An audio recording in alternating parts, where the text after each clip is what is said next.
Ziki dan Mbak Elly. Tadi ini sempat dikatakan bahwa banyak artis Hollywood juga merasakan gejala cemas seperti Katy Perry. Tadi hampir ada percobaan bunuh diri. Dan kenapa sih ini sebenarnya orang-orang yang populer yang baru saja namanya dikenal banyak orang malah jadi takut dan ada rasa cemas dan paranoid yang berlebihan. Iya. Jadi cemas ini bisa bukan hanya milik mereka saja, kita semua juga pernah. Ya, apalagi dalam hidup ketika misalnya dinamika hidup kita tuh naik turun, ya kita kan nggak pernah tahu hidup itu tuh ada masa lalu, kita nggak pernah tahu ya dok ya dia pernah drugs apa enggak, itu bisa juga cemas dikarenakan penggunaan narkoba, ataupun juga dia misalnya naiknya terlalu tinggi, orang bilang tuh kaget gitu, sehingga kurang proses adaptasi. Nah itu juga bisa, ketika naiknya tinggi, udah gitu turunnya juga menungkik. Nah itu makanya bisa juga. Jadi banyak sekali alasan yang melatar belakangi kecemasan. Tapi yang perlu kita tahu bahwa kecemasan ada dalam diri kita. Setiap orang pasti pernah. Jadi bagaimana cara kita untuk mengelolanya aja ya Mbak ya. Tapi Mbak ya, Dr. Ziki juga, kenapa ya banyak orang yang populer yang bisa mendapatkan segalanya? Tadi itu dia cemas, bahkan panik nih. Bahkan banyak dari mereka yang sering mengalami serangan panik. Nah, mungkin dapat dijelaskan nih Mbak Lizzy, sebetulnya apa nih bedanya cemas dengan serangan panik? Nah, ini nanti dokter bantu juga ya. Jadi kalau cemas itu kan kita merasa ada ketakutan, ada fear. Nah, kalau panik itu kan satu momen di mana saya juga pernah panik. Biasanya kita dalam satu siklus kehidupan ini pernah biasanya mengalami panik. Nah, ini Mbak Lizzy.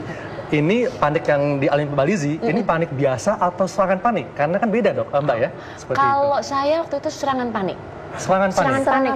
Saya merasa saat itu nggak bisa napas, ya, seperti dan nggak sesak napas, dan perasaan yang pikiran yang muncul saat itu seperti serangan jantung karena kita merasa jantung berdebar kencang. Ternyata pas di diagnosa waktu di IGD, oh ternyata itu nggak ada apa-apa jantungnya. Itu adalah bagian dari panic attack, serangan panik. Oke dok. Nah ini kan saya juga pernah nih panik, bahkan sering. Kadang-kadang kunci mobil lagi mau ke sini nih, tiba-tiba kunci mobil hilang, nggak tahu di mana, padahal saya lupa taruhnya di mana. Tuh akhirnya panik banget. Nah ini kan beda ya dok ya sama serangan panik yang tiba-tiba saya juga pernah mengalami. Tiba-tiba pasien datang, terus dok saya kayaknya mau mati nih. Terus itu kenapa ya? Itu serangan panik. Mati, gitu. Iya. Jadi itu ada yang biasa, ada yang enggak. Panik dikarenakan masalah kecil, misalnya kita lupa apa, ya itu biasa panik dan membuat jantung kita deg-degan. Tapi kalau panic attack yang sungguh-sungguh itu saya rasa sulit dibayangkan ya. Itu dia merasa kayak nggak bisa nafas gitu. Oke, jadi dapat dikatakan bahwa panik biasa itu kita tahu sebabnya apa, seperti itu. Tapi kalau serangan panik tiba-tiba dan kita nggak tahu nih sebabnya apa, seperti itu. Kadang-kadang tahu sebabnya apa, kadang-kadang nggak. Bagaimana dok? Biasanya ada ya. Mungkin di dalam apa alam bawah sadar ya. Mungkin sebenarnya ada triggernya itu tetap ada. Tapi memang bisa muncul kapan saja. Dan terkait serangan panik nih, kalau menurut dari pengalaman saya ini, biasanya paling sering pada perempuan, betul nggak ya? Nah, kenapa dok? Kita ya? Iya. Paling sering pada perempuan usia muda. Karena kenapa begitu? Ini sebenarnya kalau dalam saraf yang disebut namanya sindroma hiperventilasi. Ya, jadi di mana ketika terjadi ada kepanikan tanda kutip, ada pencetus, dia akan bernafas lebih cepat dan dalam. Bernafas dengan lebih cepat dan dalam ini akan menyebabkan kadar oksigen di dalam darahnya menjadi lebih tinggi. Nah, masalahnya apa? Oksigen bukannya bagus, tapi ketika lebih tinggi akan menyebabkan pembuluh darah yang di otak itu menjadi kecil, sehingga aliran darah ke otak berkurang. Akan muncullah rasa enteng, kesemutan di ujung, jantungnya lebih nyes, kayaknya kepalanya lepas gitu rasa Cuma saya bingung nih dok, kenapa perempuan ya dok? Karena laki-laki enggak? Biasanya terkait dengan hormonal dan terkait juga dengan kadar kalsium. Kalsium. Laki-laki biasanya enggak, karena hormonal stabil dan laki-laki tidak menstruasi, tidak menyusui dan tidak hamil. Itulah mengapa wanita harus banyak konsumsi kalsium seperti itu. Iya, bisa dianggap begitulah. Jadi suplementasi kalsium dan minum atau makanan yang tinggi kalsium mungkin akan membantu ya dok? Membantu, ya. Oke. Iya, dok. Tadi kalau dokter bilang hiperventilasi, mungkin gambaran di awam itu kesurupan ya? Ya. kesurupan yang kita sering temui kayak di sekolah-sekolah itu kesurupan massal. Betul. Itu hiperventilasi dan memang penderitanya banyakkan wanita ya. Betul. Seperti itu. Perempuan biasanya SMP atau SMA. Karena di saat itu mereka sudah ada keterlibatan hormonal. Kalau SD belum. Oh, ya kan? hormonal transitional itu Iya, ya dok. emosional juga. Untung dong dok saya udah lewat. Ya untung.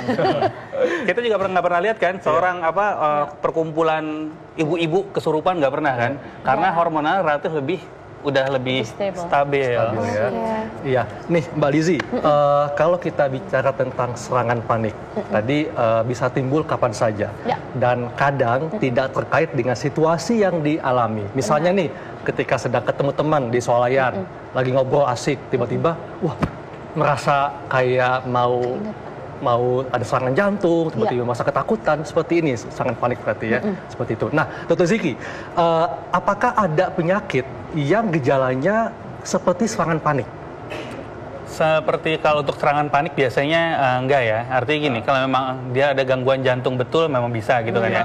Tapi kalau kita terkait lebih luas lagi misalnya pada kecemasan, itu bisa. Jadi ada beberapa penyakit yang menyebabkan misalnya penyakit-penyakit yang terkait di otak sendiri seperti tadi saya sebutkan di layar. Tapi bisa juga penyakit-penyakit yang di luar otak. Contohnya gangguan hormonal misalnya pada orang-orang dengan gangguan tiroid. Ya, hipertiroid ya. Hipertiroid ketika kadar hormon tiroid yang sangat meningkat, dia tampak seperti apa ya? Agitasi, gelisah gitu ya. Nggak bisa diam, keringetan, debar-debar segala macam. Itu bisa dianggap seperti tampak kecemasan, ya. Padahal aslinya mungkin baik-baik saja, tapi ternyata terbukti hormonal yang bermasalah.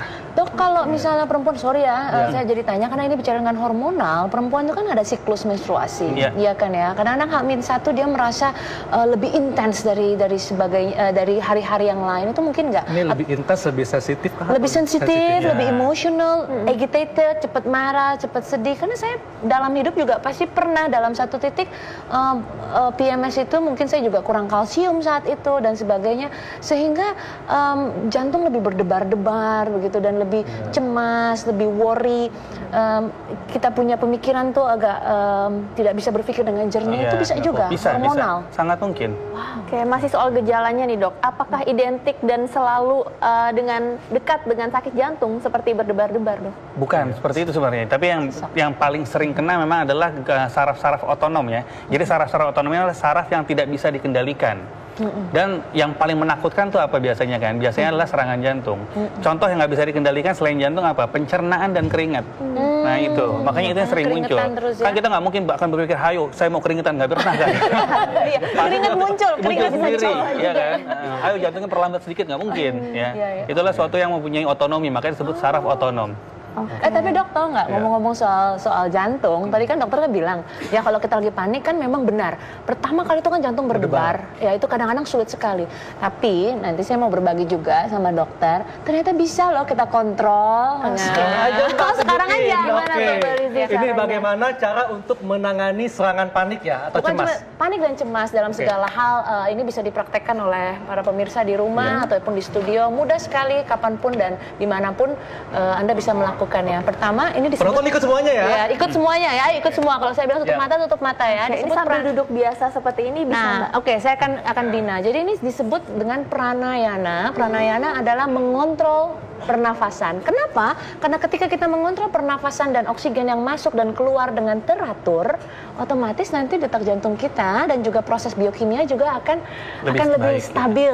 Nah, itu ya. Nah, kita tadi dokter sudah katakan betapa pentingnya oksigen. Pranayana yang akan saya berikan adalah pernafasan bumi. Pernafasan bumi adalah nanti saya akan minta Anda bernafas menghirup udara dari hidung, keluar dari hidung. Dan kalau bisa ada suara supaya Anda tidak tertidur ya. Oke. Nah, nanti masuknya adalah 4 hitungan dengan saya bantu ya dengan guided saya. Lalu juga 4 hitungan keluar. Jadi kalau saya katakan in 2, 3, Anda tarik nafas. Oke. Sampai 4. Yang tidak boleh Anda lakukan yang tidak boleh Anda lakukan adalah begini. Dan menyimpan itu yang kita nggak boleh tadi dok. Ya kan kita nggak boleh nyimpan. Kita harus mengatur sirkulasi. Oksigen yang masuk dan ketika kita keluar itu akan mensirkulasi semua oksigen ke semua pembuluh darah, otot-otot yang pegal. Kita akan lakukan 4 kali.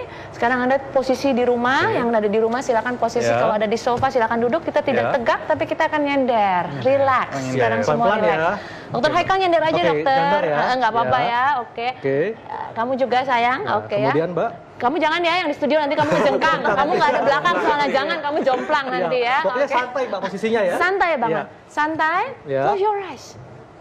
Tutup matanya. Tutup mata ya. Tutup mata. Saya akan lakukan 4 kali ya. Kalau saya katakan in, tarik nafas dari hidung. Kalau saya katakan out, tarik nafas dari hidung juga. Oke. In mulai 1, tarik nafas 2, 3, 4, lalu out, keluarkan 2, 3, 4. Kita lakukan lagi in 2, 3, 4, perlahan keluarkan 2, 3, 4, in 2, 3, 4, and out 2, 3, 4. Oke. Wow. Sekarang buka mata Anda. Rasanya gimana, Dok? Wah, relax nggak sih? Relax, Mbak. Relax dan jadi ngantuk kan. Nah, ini bagus juga untuk insomnia. Betul. Cemas saya hilang semua. Ya, cemas saya hilang. Itu 4 ketukan ya, tapi kalau Anda mau jauh lebih relax lagi, buat jadi 6 ketukan. Jadi lebih panjang lagi begitu. Tapi kalau udah nggak sanggup gimana, udah mentok gitu, jadi tapi tetap nggak boleh ditahan itu ya, Dok ya? Jangan ditahan, jadi masuknya harus ya itu sesuai dengan ketukan. Makanya Anda bisa melakukan ketukan itu dari dengan dalam hati sendiri. Lebih teratur kan ya? Teratur, ya. Jadi kalau sebagai muslim mungkin kita bisa mengucapkan astagfirullahaladzim ya. seperti itu ya. Tapi pelan-pelan Tapi pelan jangan marah ya. Astagfirullahaladzim gitu, tapi marah. Oke, iya sangat lama sekali ya. Luar biasa. Oke. Nah, Dok, kalau dari segi terapis medis, apakah ada yang dapat dilakukan untuk menangani serangan panik? Sebenarnya untuk tadi intinya mengatur keseimbangan kadar karbon dioksida dan oksigen. Tapi kan orang lagi panik kan kalau disuruh tenang, terus napas nggak bisa ya, ya kan? Cara yang paling gampang sebenarnya kita ada caranya dulu diajarkan dengan menggunakan paper bag. Ya, jadi boleh nggak, Dok? Boleh aja sih, boleh, tapi jangan dikekep semua gitu ya, tapi dikasih celah sedikit di bawahnya ya. Karena kenapa? Ketika kita panik itu akan cenderung napasnya lebih cepat. Nah, ini akan bikin pembuluran makin kecil lagi. Jadi gimana caranya napas tetap boleh cepat, tapi karbon dioksidanya terhirup, jadi mesti dicampur. Oh, jadi pada saat kita lagi nyetir gitu, Dok, cari gorengan, terus udah gitu minta paper bag-nya ya, Dok ya? Betul. Tapi jangan mengintir juga ya, bahaya. Bisa jadi. Nah, ini ngomong-ngomong soal gampang cemas, nggak cuma artis Hollywood aja, tapi juga ada artis Indonesia yang gampang cemas. Coba kita lihat dulu liputan berikut ini.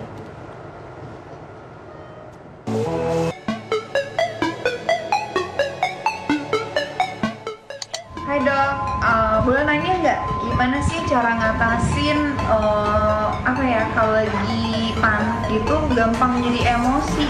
Nah, gimana caranya tuh supaya nggak panikan dan nggak gampang emosi? Karena kadang-kadang karena sesuatu hal yang bikin panik tuh jadi harus gampang emosi. Itu mengatasinya gimana? Mudah-mudahan ada jawaban dan solusinya. Itu tadi di pertanyaannya dari laman Facebook kita ya. Jadi gimana tuh Dokter Ziki atau mungkin Mbak Lizzie bisa membantu? Mestinya Mbak Luna tadi ikut tadi latihan pernapasan. Pasti Mbak Luna nggak akan ada masalah lagi nanti ke depannya. Nah, Dok, gimana Dok dari segi medis? Kalau dan tadi, gejalanya emosional tadi katanya. Kalau tadi kita lihat pertama kali saya di screen kan, kita lihat kan emang yang namanya panik semua terkait dengan emosi ya. Nah, otomatis ketika ada gangguan panik atau apa, di situ emosional di sini kita mungkin lebih cenderung ke arah marah ya. Itu akan tercetus juga. Satu, bayangkan seandainya kita sedang serangan panik, kita merasa mau mati, si jantungnya lagi debar-debar. Terus ya kan pasti gimana caranya kita akan membuat diri kita lebih comfort dulu. Jadi otomatis ada stimulus dari luar atau apapun kita akan blok. Yang penting kita dulu, nah itu. Cuman balik lagi gimana caranya? Yaitu tadi dengan cara pernapasan yang diajarkan Mbak Lizzie atau dengan cara paper bag breathing tadi sih. Oke. Nah, Dok, Dr. Ziki dan Mbak Lizzie. Jadi kalau kita bisa ambil semacam kesimpulan, sebetulnya orang yang sering mengalami cemas berlebihan, kemudian sering mengalami serangan panik, apakah ini dapat dikatakan suatu gangguan kejiwaan atau gimana? Kalau menurut saya gangguan kejiwaan itu tuh kadang-kadang kita terlalu cepat mendiagnosa seseorang gangguan kejiwaan. Seperti saya katakan, Dr. Haikal, saya melihat biasanya bibit-bibit itu sudah muncul dari kecil. Kalau dari biasa anak-anak kita suka cemas begitu, kita biarkan saja, itu akan muncul pada saat dia masuk TK, Dok, masuk SD, SMP, SMA. Nah begitu dia mulai masuk dewasa, itu sedemikian rupa dia sering sekali merasa cemas, sudah jadi bagian karakter, itu pasti akan masuk dalam simptom diagnosa gangguan. Kecuali kalau memang tadi dokter katakan organik, ada masalah di bagian otaknya begitu. Nah kalau dari saya cuma katakan bahwa sedari dini apa yang bisa kita lakukan untuk mencegah adalah apapun yang saat kita stres atau cemas, yaitu dia kontrol kita punya breathing atau kita punya pernafasan. Ada pepatah mengatakan owning your breath, nobody can steal your peace. Gimana, Dok? Artinya kalau kita bisa mengontrol pernafasan kita, tidak akan ada orang yang bisa merenggut kita punya rasa damai. Oke, gitu. luar biasa. Baik. Terima kasih Mbak Lizzie, Dr. Ziki, sangat bermanfaat sekali penjelasannya. Dan Dr. Sheila, setelah ini kita akan bahas apa nih? Membahas seperti biasa Dr. Haikal, ada cara sehat, dan kali ini cara sehatnya bagaimana sih kita menyalakan AC di dalam mobil ketika mobil kita ini lagi terkena terik sinar matahari. Jangan kemana-mana, tetap di Air Sehat.